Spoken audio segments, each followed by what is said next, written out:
오늘도 우리 기뻐하는 교회 수요예배 함께 하신 여러분들을 주님의 이름으로 환영하고 축복합니다. 우리 옆에 계신 분들과 인사하겠습니다. 하나님이 우리와 함께 하십니다. 인사하겠습니다. 하나님이 저와 여러분들의 삶 가운데 함께 하시는 줄로 믿습니다.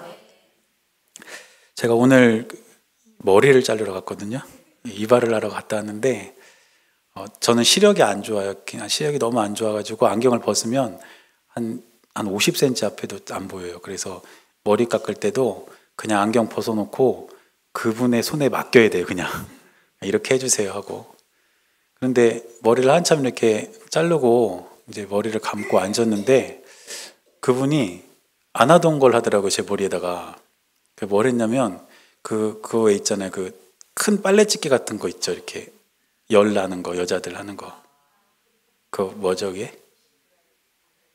그 빨래집게 같은 게 이렇게 하는 거 있잖아요. 고데기. 예. 그 고데기. 그걸 가지고 막 제 머리를 막 이렇게 만지기 시작하는 거예요. 그래서 저는 머리가 덜 말라가지고 이걸로 말리나 보다 그랬거든요. 근데 제 머리다가 막 그걸로 이렇게 해가지고 마치 파마한 것처럼 막 그렇게 만들어 놓으신 거예요. 그러면서 이제 저한테 하는 말이 머리숱이 너무 없어가지고 풍성하게 보이게 하려고 그냥 멋있게 하려고 한번 해봤대요. 그래서 그렇구나 하고 그러고 이제 왔어요. 와가지고 이제 안경 쓰고 거울을 보니까 너무 웃긴 거예요. 그래서 그 모습 그대로 예배를 한번 드릴까, 한번 크게 웃을 일이 있을 텐데 그러다가 아무래도 너무 웃어가지고 예배 안 될 것 같아가지고 머리를 다시 감았습니다. 상상하고 계세요? 네, 사진 없어요. 네. 사진 좀 찍어놔요? 하나 찍어놨어요. 하도 이상해가지고. 하여튼 그랬는데 제가 그러면서 어떤 생각이 들었냐면 사람들은 이렇게 외모를 가꾸는 일에 참 많이 공을 들이는구나, 그런 생각이 좀 들더라고요. 여러분 그렇지 않습니까? 우리가 좀 예쁘게 보이고 싶고 또 뭐 옷도 깨끗하게 입고 싶고 이렇게 여러 가지 그 면에 의해서 좀 아름답게 보이려고 이렇게 하는 그런 사람들이 많이 있는데, 우리가 외모를 아름답게 가꾸는 것만큼 우리의 내면을 가꾸고 있는가, 저는 그런 생각이 들었어요. 제 얼굴을 보면서. 그래서 우리 기뻐하는 교회 성도님들은 우리가 물론 외모도 아름답게 가꾸시길 바랍니다. 한 10년은 젊게 가꾸세요. 네, 예쁘게 가꾸시고 멋지게 가꾸시길 바랍니다. 그런데 그것과 함께 저와 여러분들의 내면도 아름답게 가꾸어질 수 있기를 바랍니다. 그래서 우리 예수님의 성품을 조금씩 닮아가면서 하나님의 은혜를 누릴 수 있는 저와 여러분들의 삶이 될 수 있기를 바랍니다. 우리가 계속해서 이제 욥기 말씀 보고 있는데 원래는 16절, 17절 두 장입니다. 이제 욥이 엘리바스의 두 번째 이야기를 듣고 난 다음에 대답하는 내용이 16장, 17장 이렇게 두 장에 걸쳐서 기록이 되어 있는 것을 볼 수가 있습니다. 그런데 지금 우리가 읽은 본문을 이렇게 보면 지금 고통과 고난을 당하고 있는 이 욥은 엘리바스의 말을 듣고 난 다음에 전혀 위로가 되지 않았다는 것을 이야기하고 있습니다. 정말 힘들고 어려운 길을 걸어가고 있는 사람들에게 있어서 그것을 공감하지 못하는 사람의 허공을 울리는 말 한마디는 그렇게 큰 도움이 되지 않습니다. 오히려 아무 말 하지 않고 손을 한번 잡아주든지 그 사람을 위해서 눈물을 흘리며 기도해 주든지 그것이 훨씬 더 큰 위로가 되지, 엘리바스처럼 고통과 어려움 중에 있던 욥에게 자신의 지식을 가지고 계속 이야기하는 그런 것들은 위로가 되지 않는다는 것이죠. 그래서 오늘도 욥은 엘리바스에게 이렇게 이야기를 합니다.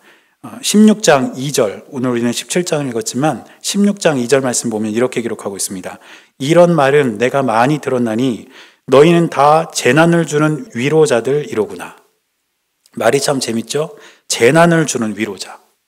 위로자는 위로를 줘야 되는 사람인데 그 위로를 줘야 될 사람이 반대로 재난을 준다는 것입니다. 그러니까 이제 욥은 돌려 말하면서 엘리바스가 위로해 준답시고 이야기는 하고 있지만 결국 그의 위로의 말이 또 다른 아픔이 되어서 자신에게 돌아오고 있음을 이야기하고 있는 것입니다. 또 3절 말씀 뒷부분 보면 또 이렇게도 이야기합니다. 헛된 말이 어찌 끝이 있으랴. 내가 무엇에 자극을 받아 이같이 대답하는가. 헛된 말에는 끝이 없다는 거예요. 친구들이 와서 고통당하고 있는 욥에게 아무리 많은 이야기를 해도 그것은 욥에게 헛된 말에 불과하고 끝이 없었다는 것입니다. 이처럼 욥은 엘리바스에게 위로를 기대했지만 엘리바스는 오히려 재난을 안겨주었고 헛된 말만 끊임없이 늘어놓았습니다. 그런데 이것이 우리 인간의 모습입니다. 우리가 다른 사람들에게 참 위로를 전해주려고 하고는 있지만 결국 그 위로가 상대방의 마음을 울리는 위로가 되지 못하고 오히려 그것이 재난에 가까운 아픔이 되어서 다시 그 사람의 마음을 더 힘들게 할 수도 있다는 것입니다. 그렇기 때문에 참된 위로는 사람으로부터 오는 것이 아니라 하나님께로부터 오는 것이 참된 위로인 줄로 믿습니다. 우리가 이 세상을 살아가다 보면 위로를 받아야 하고 격려를 받아야 할 삶에 부딪히게 됩니다. 그런데 그때 우리는 가장 옆에 있는 사람에게 위로를 기대할 수 있습니다. 왜냐하면 그것이 가장 직접적이기 때문입니다. 그러나 사람의 위로보다 훨씬 더 큰 위로는 바로 하나님께서 주시는 위로라는 것을 우리가 반드시 기억할 수 있게 되기를 바랍니다. 그래서 우리가 항상 주님의 은혜를 기억하면서 하나님께서 우리에게 위로를 주시고 우리와 동행하여 주시고 우리에게 힘을 주신다는 사실을 늘 기억하는 저와 여러분들의 삶이 될 수 있기를 주님의 이름으로 간절히 축원합니다. 그래서 우리는 이 고난 속에서 어떤 하나님을 만날 수 있을까를 이 욥의 독백을 통해서 발견해 볼 수가 있습니다. 먼저는 욥의 상황을 통해서 우리가 발견할 수 있는 하나님은 우리의 손을 잡아주시는 하나님이십니다. 지금 욥은 어떤 상황이 있냐면 육체적인 고통과 함께 정신적인 고통을 겪고 있습니다. 육체적 고통은 여러분 아시는 것처럼 온몸에 피부병이 나서 지금 큰 고통 중에 있습니다. 얼마나 그 피부병이 독하고 힘들었는지 깨진 기와 조각을 가지고 온몸을 피가 나도록 긁어도 해결이 되지 않을 만큼 그렇게 큰 육체적 고통을 겪고 있었습니다. 그런데 그것보다 더 큰 고통은 아마 정신적 고통이었을 것입니다. 친구들이 욥 곁으로 와서 하나같이 한다는 말이 네가 죄를 지었으니까 회개해라. 네가 교만하구나. 네가 잘못했다. 이런 말을 계속 욥에게 이야기하면서 욥의 말은 들어보려고 하지 않고 일방적으로 쏟아놓는 친구들의 말은 욥을 힘든 정신적 고통 가운데로 몰아넣고 있었다는 것입니다. 그런데 욥은 그러한 고통 중에서도 끝까지 하나님께 대한 마음과 믿음을 지켜내고 있었다는 것을 우리가 또한 기억해야 합니다. 오늘 16장 9절 말씀 보면 이렇게 기록하고 있습니다. 지금 나의 증인이 하늘에 계시고 나의 중보자가 높은 데에 계시니라. 우리가 때때로 욥처럼 힘들고 어려운 길을 걸어갈 수 있습니다. 그리고 우리 주위에 있는 사람들이 나에게 위로가 되지 않은 말로 또 다른 정신적 고통을 줄 수도 있습니다. 그런데 우리가 욥의 상황을 통해서 기억해야 할 참된 신앙인의 자세는 무엇이냐면 그럼에도 불구하고 하나님을 의지하고자 하는 마음을 우리가 끝까지 붙잡고 살아가야 한다는 것입니다. 저와 여러분들은 어떤 고통과 고난 가운데 있을지라도 주님께 대한 믿음을 포기하지 않게 되시기를 바랍니다. 우리 주님께 대한 믿음을 간절히 가지고 하나님께로 나아갈 때에 우리 주님은 저와 여러분들의 손을 잡아주시기 때문입니다. 오늘 욥은 그렇게 큰 고통 중에 있으면서 내 손을 잡아줄 자가 누구인가 하는 탄식을 쏟아놓고 있습니다. 그래서 17장 3절 말씀 보니까 욥은 이렇게 말합니다. 청하건대 나에게 담보물을 주소서. 나의 손을 잡아줄 자가 누구리이까? 지금 내가 이렇게 큰 고난 중에 있으면서 한 번도 나에게 손을 내미는 사람이 없었는데 도대체 누가 내 손을 잡아줄 것인가? 이런 탄식을 지금 내뱉고 있었던 것입니다. 그런데 이 욥의 손을 잡아주실 수 있는 분, 그리고 결국 욥의 손을 잡아주시는 분이 누구입니까? 하나님이십니다. 그런데 우리가 누군가에게 손을 내밀었을 때 보통 그 사람의 손을 우리가 무엇으로 잡죠? 내가 손을 내밀었을 때 상대방이 발로 내 손을 잡나요? 내가 손을 내밀었을 때는 상대방도 손으로 내 손을 잡습니다. 우리가 하나님께로 손을 내밀었을 때에 하나님의 손으로 우리의 손을 붙잡아 주신다는 거예요. 그러면 성경에 등장하는 하나님의 손은 과연 어떤 의미를 가지고 있고 우리에게 어떤 영적인 유익을 끼치는가? 특별히 구약 성경에 보면 하나님의 손에 대한 그런 다양한 그런 장면들이 많이 나옵니다. 먼저 하나님의 손은 어떤 손이냐면 우리를 구원하시는 손인 줄로 믿습니다. 이사야 63장 12절 말씀 보니까 이렇게 기록하고 있습니다. 그의 영광의 팔이 모세의 오른손을 이끄시며 그의 이름을 영원하게 하려 하사 그들 앞에서 물을 갈라지게 하시고. 물을 갈라지게 하셨다. 여러분 기억하십니까? 홍해가 갈라진 그 사건. 하나님의 손이 모세의 손을 붙잡았을 때에 홍해가 갈라지면서 이스라엘 백성들은 애굽으로부터 구원을 받는 기적적인 출애굽의 역사를 이어가게 되었던 것입니다. 우리의 손을 붙잡아 주시는 하나님의 손은 구원의 손인 줄로 믿습니다. 지난번에 구원에 대해서 제가 오후 예배 때 설명드리면서 말씀드렸죠. 구원은 문제로부터의 해결이다. 우리의 삶 가운데 재정적인 문제가 있습니까?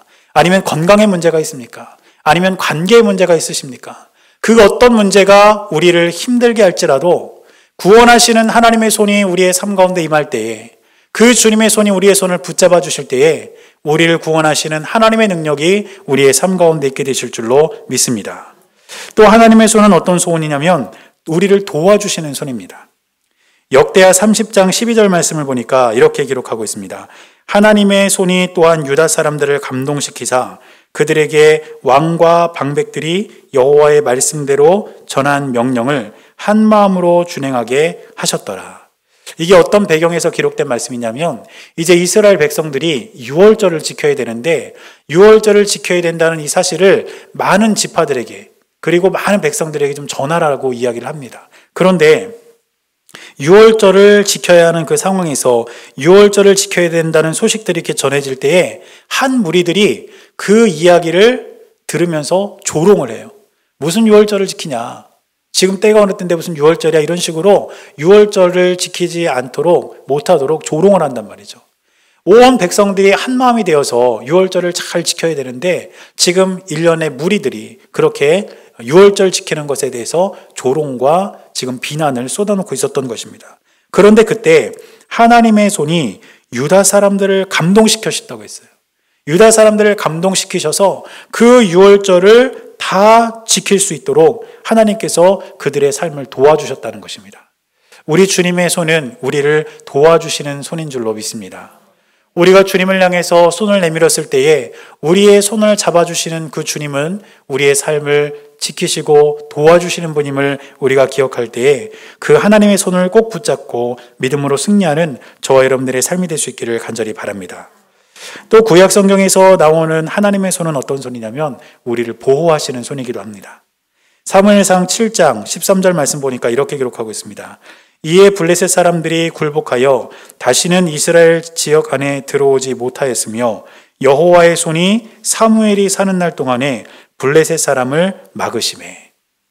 블레셋은 이스라엘 백성들을 가장 강력하게 위협하던 그런 나라들 중에 하나였습니다.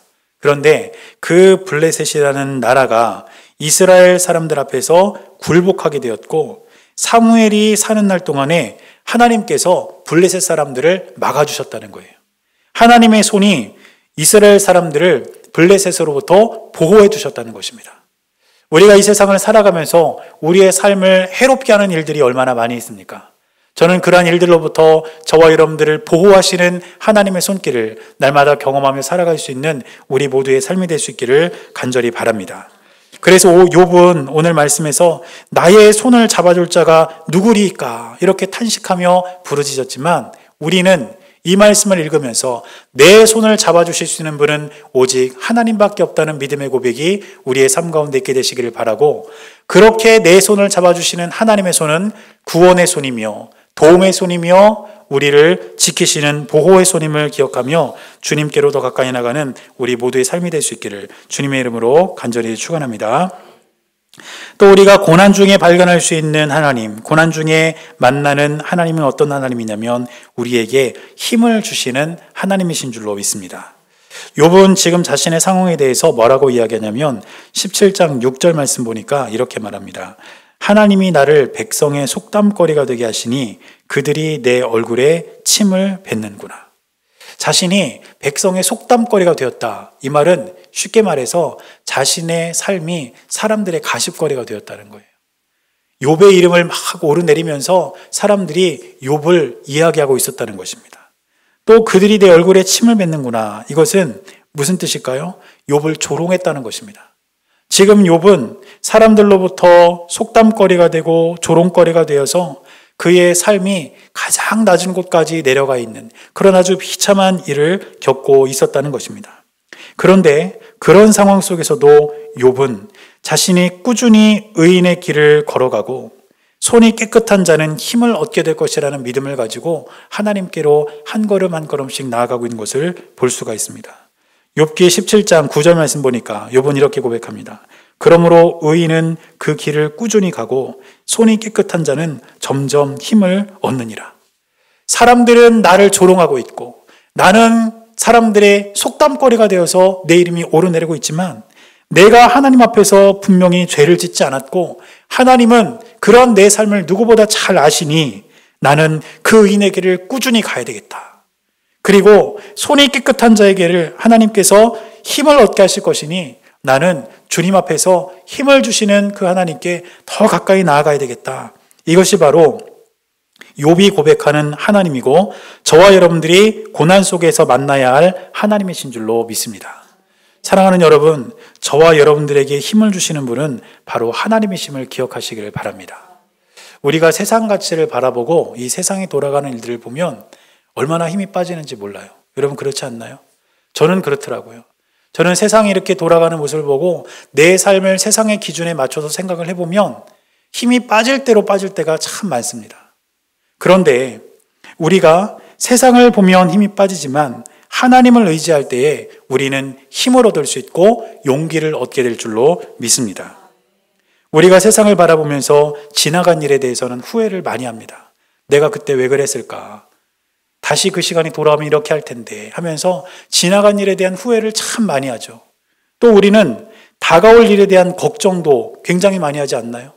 아직 일어나지도 않았는데 그거에 대해서 미리 걱정하고 미리 고민한다는 것입니다. 그게 세상을 살아가는 우리들의 모습 아닙니까? 지나간 일에 대해서는 후회하고 다가올 일에 대해서는 미리 걱정하면서 우리는 계속해서 힘이 빠진 상태에서 이 세상을 살아간다는 것입니다. 그런데 세상을 보면 힘이 빠지지만 하나님을 보면 우리에게는 힘이 날 줄로 믿습니다. 왜냐하면 우리 하나님은 지나간 일조차도 선으로 바꾸시는 분이기 때문입니다. 우리는 지나간 일에 대해서 후회하지만 하나님은 그렇게 지나간 일조차도 우리가 후회하는 그 일조차도 하나님께서는 능히 선으로 바꾸셔서 우리에게 놀라운 기적과 같은 일을 주실 수 있는 분이기 때문에 우리가 주님을 바라볼 때에 힘을 얻고 용기를 얻게 될 줄로 믿습니다. 요셉이 지나간 자신의 삶을 바라봤을 때에 얼마나 힘들고 어려운 삶을 살았습니까? 그런데 요셉의 마지막의 고백은 무엇이었습니까? 하나님께서 이 모든 것들을 선으로 바꾸셨다고 했습니다. 저와 여러분들의 삶에도 우리가 세상을 보면 지나간 일에 대한 후회가 넘치지만 하나님을 바라볼 때에 그 지나간 일조차 선으로 바꾸시는 주님의 놀라운 은혜가 저와 여러분들의 삶 가운데 있게 되시기를 주님의 이름으로 간절히 축원합니다. 또한 다가올 일에 대해서 우리가 미리 걱정하지 않게 되기를 바랍니다. 어떤 사람이 연구를 했다고 그러죠. 우리가 걱정하며 살아가는 것들이 과연 실제로 일어날 걱정거리가 몇 %나 될까? 100개 중에 90개가 넘는 거는 쓸데없는 걱정거리라는 거예요.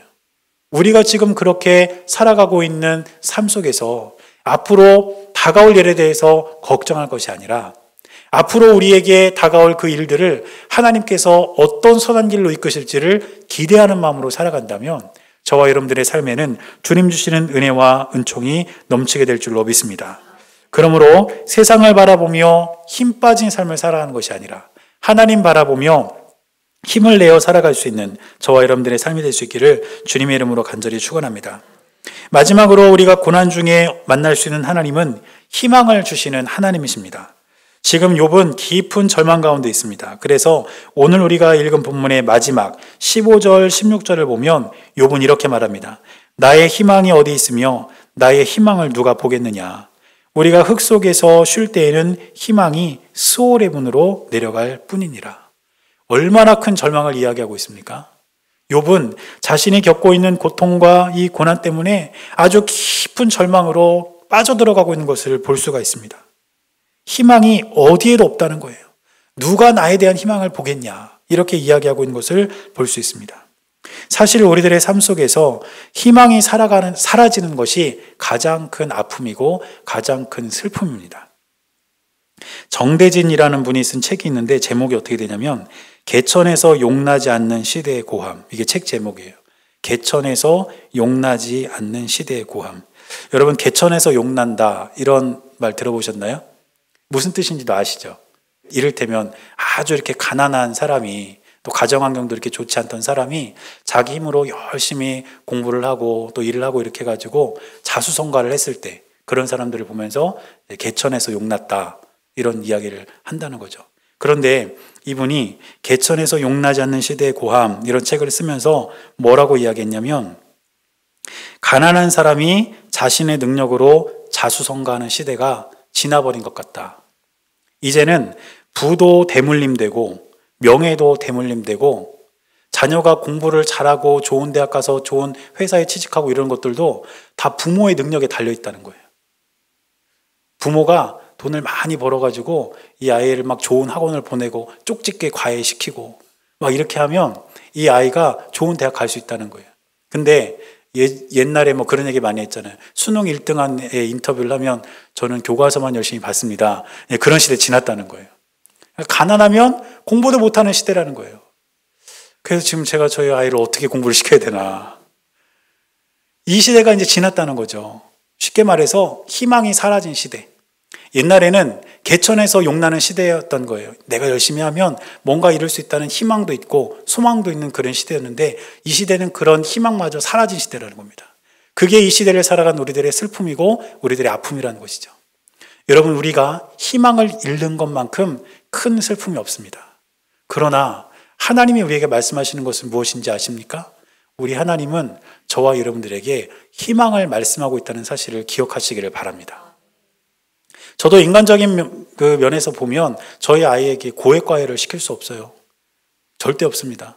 그렇지만 하나님께서 우리 아이에게 지혜를 주시면 고액과외가 아니라 저희 아이가 하나님께서 주시는 지혜로 주님께서 예비하신 길을 걸어갈 수도 있다고 저는 믿습니다. 그래서 우리가 바라봐야 되는 것은 세상을 바라보면서 절망할 것이 아니라, 지금 내가 처한 상황에서 절망할 것이 아니라 희망을 말씀하시는 하나님의 품 안에 우리가 걸어가야 한다는 것입니다. 근거가 없는 이야기가 아니라 하나님은 항상 우리에게 희망을 말씀하시는데, 그 희망이 가장 확실하게 나타나는 것이 무엇이냐면 희년입니다. 희년.